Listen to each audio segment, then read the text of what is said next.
Muito bem, e para falar sobre esse assunto, estou com o Leonardo Marcos aqui no nosso estúdio. Boa tarde. Bem, tudo boa bom? tarde, Thiago. Hoje vamos falar sobre precificação. O que é a precificação? Explica para o pessoal em casa. Legal. Bom, Thiago, precificação é um dos principais gargalos que a gente encontra hoje dentro do mercado das empresas aqui da região, né?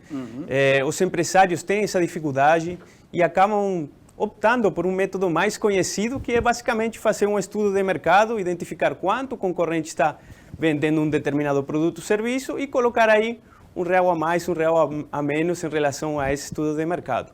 E a gente sabe que por trás, na verdade, o preço de um produto, o preço de um serviço é um cálculo muito mais complexo, né? A gente precisa entender da estrutura de custos internas que a empresa tem, independentemente se é fixo, variável, direto ou indireto. Certo. Fazer uma relação de todas as despesas, taxas de bancos, taxas de maquininhas, imposto, comissões, deduções das vendas, para a partir daí chegar em um cálculo assertivo, né? Além disso, é lógico, a gente tem que considerar o cliente, quanto que o nosso cliente está disposto a pagar por um determinado produto, um determinado serviço. Então, é um equilíbrio entre preço e qualidade no final das contas. Então não adianta ficar olhando para o preço do concorrente, para o vizinho, né?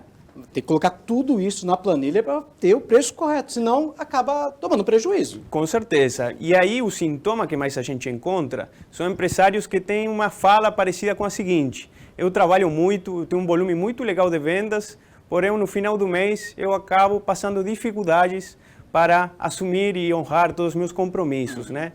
Então, isso é um claro sintoma de que a precificação poderia estar sendo melhorada. Agora, existe a precificação do produto e a precificação do serviço. Sim. Fazer precificação do serviço já é mais complicado, não é? Na verdade, não. Não? Na verdade, a do serviço é um pouco mais simples. Por quê? Só. Porque quando a gente tem, geralmente as empresas que são comércios, elas trabalham talvez com 3, 4, 5 mil produtos. Certo. Já as empresas de serviços têm uma carteira aí de 5 a 10 serviços. Então, é um pouco mais fácil em relação a esse sentido. Um mix de produtos é muito mais abrangente e um mix de serviço acaba sendo um pouco mais enxuto.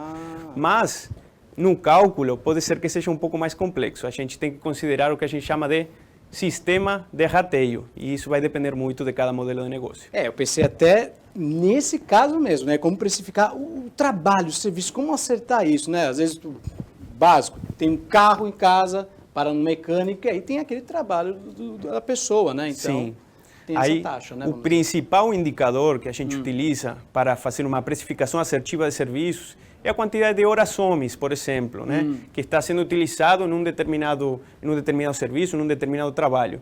E a partir daí também, quais são os insumos que estão sendo utilizados nesse trabalho. Aí Certo. é o custo direto que a gente chama. Mas o que a grande maioria esquece de colocar dentro do preço são as taxas que estão muitas vezes embutidas ali no meio e que a gente fala, é R$1, são R$2, R$5. Pensa que não interfere, mas Isso interfere mesmo. demais, né? No final do mês, tudo isso acaba sendo um volume bem importante. E ainda mais nesse país que nós temos os juros nas alturas, mais de 13%, né? 13,75%, se não me engano, está hoje a taxa de juros do país.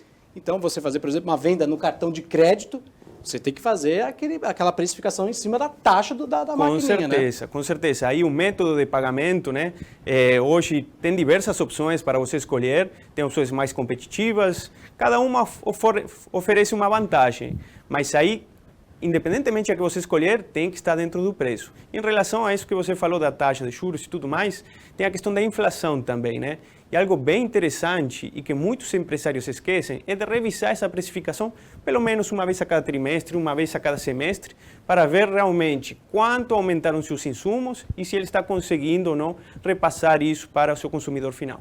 Perfeito, Leonardo. Agradeço a sua participação aqui no Muito Jornal obrigado. Litoral. Muito obrigado. Leonardo volta na semana que vem para falar sobre gestão e negócios. Agora